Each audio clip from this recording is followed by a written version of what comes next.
Ne proposez pas simplement à votre cheval de manipuler des objets tout seul. Il faut chercher à faire ensemble. Il faut être dans la joie partagée. Il faut que vous vous impliquiez. Passer du temps avec son cheval, c'est pas juste le regarder de manière passive.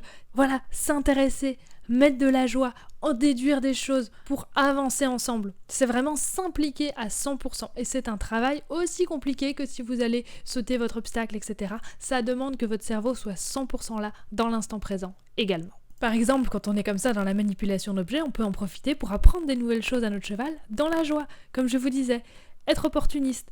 On donne un seau de grain à notre cheval.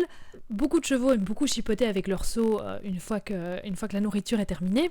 Et ben au lieu de regarder un petit peu ou d'enlever carrément le seau à son cheval, quand il commence comme ça à essayer d'attraper un petit peu son seau, on met un code, on lui dit « prends » et on l'encourage. Et hop, il va prendre le seau, on récompense. Et puis là, on a un nouvel apprentissage, le cheval, c'est prendre un objet.